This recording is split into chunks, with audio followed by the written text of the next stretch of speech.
Hello guys, it's One Piece Day again. Welcome to my channel, and let's talk about One Piece manga chapter 1052, New Morning. In the previous chapter, which eventually showed everyone that Kaido and Big Mom were defeated and the Wano arc being completed. With that, a new era in Wano's history began. At the same time, Yamato has also expressed the will to join Straw Hat Pirates and introduce herself to the crew. But before anything else, please click the bell, like, share, and subscribe to my channel, AnimeJack.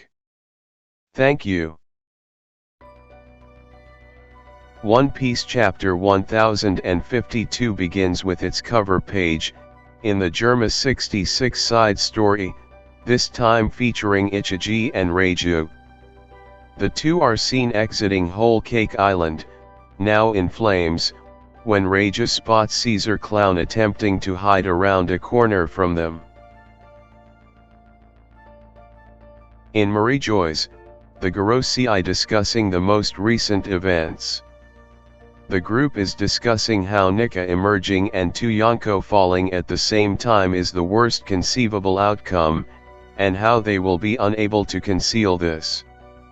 They highlight that the timing couldn't be worse, most likely referring to world events that have occurred since the Straw Hats arrived in isolated Wano. The Gorosei then communicate with one of the world government ships in the vicinity of Wano, where it is discovered that Zunsha has left the area. This appears to imply to the Gorosei that Wano's borders will remain closed for the time being, making it impenetrable even with all the force they can muster. They applaud the guile of whoever changed the plan for Wano in light of current developments before asking if Nico Robin may still be captured and brought to them.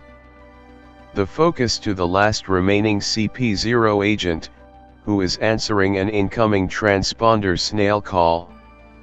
Here, a nameless crony says that someone seems to be hijacking the signal, while someone tells the CP0 agent not to move, and that they're on their way. Then swings back in time to just after the raid was successful and a Nagashima was safely landed. Hawkins is seen conversing with Drake, clearly bloodied and battered from his battle with Killer. Hawkins asks Drake if he was a marine dog this entire time, to which Drake responds sarcastically before asking if Hawkins has anything else to say. He simply stands there motionless, prompting Drake to comment that he looks like hell, before inquiring about his tarot cards and whether or not they stated he'd be safe sticking with Kaido. Hawkins recalls his first encounter with Kaido, saying he submitted because anything else would be certain death, before almost admiring Kid and the others for fighting. He then reveals that he foresaw Kid's victory in the Nagashima raid, before scoffing at the idea of crawling back to him. Drake has a flashback to their pre-raid conversation, where Hawkins revealed that a certain man had only a 1% chance to live. He then reveals that the man he was talking about was himself, before seemingly dying as a result of his wounds. Then jumps forward 1 week into the future, where citizens are being told to keep the decorations up. Momonosuke, now Shogun, seems to have promised another festival sometime in the near future. Then shifts to a local classroom, where a new teacher has replaced Sarahibi, one of Black Maria's cronies. Students are upset at being told their history lessons will have to restart, but this is being done to teach them the true history of Wano, starting with the tale of Kojiki Oden. Citizens are then seen discussing the scabbards and how well they acclimated to their new identities in Orikai's Wano. Denjiro, Hiri, and Kawamatsu are specifically mentioned here, as various children are seen happily drinking clean water. The citizens are also discussing the warrior who took down Kaido, Joy Boy, saying he's already left the country. Then to the eternal graves in Ringo, where Kinemon and Kawamatsu are discussing the building of a second shrine. They want to do this so the heroes of the country can overlook it. Starting with Oden, Yasui, and the other daimyo, and, finally and tragically, Ashiradaji and Izu. Anemaru and Marco then join the two, with Kinemon asking Marco if it's okay to bury Izu in Wano, to which he responds there's no better place. The three then bond over their fate of being those who are left behind to say goodbye and carry on the will of the dead. Meanwhile, in the flower capital, Yamato is seen sitting on top of the castle, telling herself that she's not hungry. Hiri is then heard calling out to Momonosuke and Yamato, saying Luffy and Zoro have opened their eyes, prompting Yamato to rush in and accidentally kick the new shogun square in the face. The two Straw Hats are then seen awake, with Zoro demanding booze and Luffy demanding meat as their allies rush to surround them. A humorous scene follows in which the two Straw Hats don't recognize the now adult Momonosuke and begin teasing and asking to fight him. This causes Momo to run to Nami as he did as a child, performing the same grabby tactics he did in his youth. However, she reflexively knocks back the adult Momonosuke, prompting him to remind her that he's still an 8-year-old despite his body. Sanji and Brook hilariously laugh at this, welcoming him to adulthood and saying his special privileges are gone. Yamato approaches the new shogun, placing a plate over his head, which makes him look remarkably similar to his father, and declaring that, despite his childish mind, he's all Oden on the outside. She then expresses her belief that he will one day be the country's top samurai, stating he should appreciate his parents for such a strong body. Nami then recommends a bath to Yamato, who had evidently given up washing and eating as part of her vigil to pray for the survival of Luffy and Zoro, which explains her hunger earlier. The two Straw Hats wonder why they're so clean if they haven't bathed, and a plainly flirtatious Hiri responds by stating she wiped the two clean while they were unconscious, eliciting humorous jealousy from Sanji.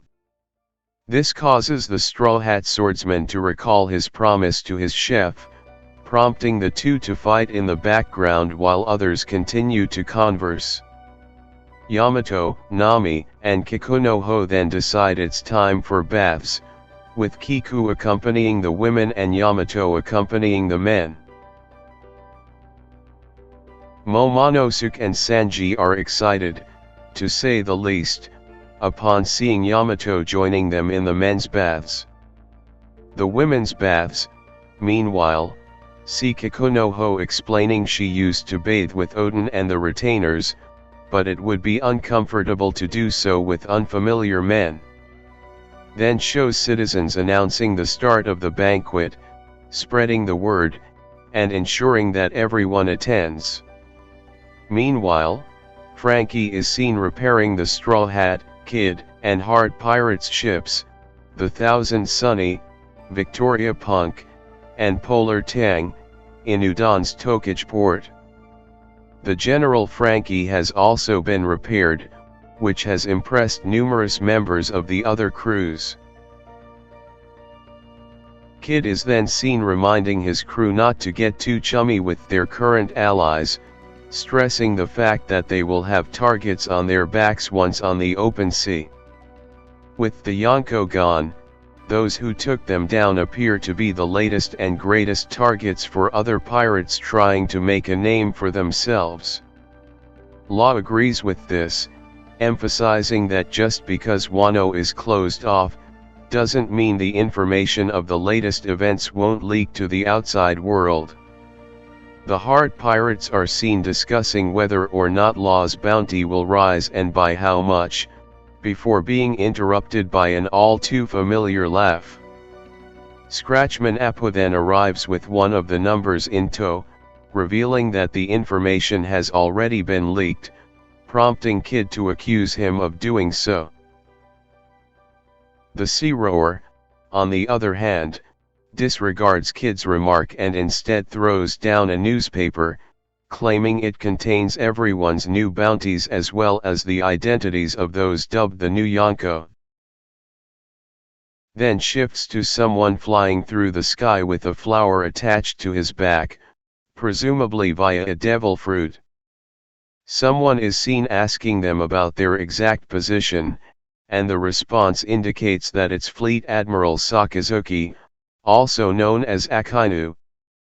The mysterious figure says he can see Wano up ahead, prompting Akainu to tell him not to do anything unnecessary, before revealing the figure to be Admiral Ryokugyu. Then ends with a shot of the Admiral's back, flower in full display.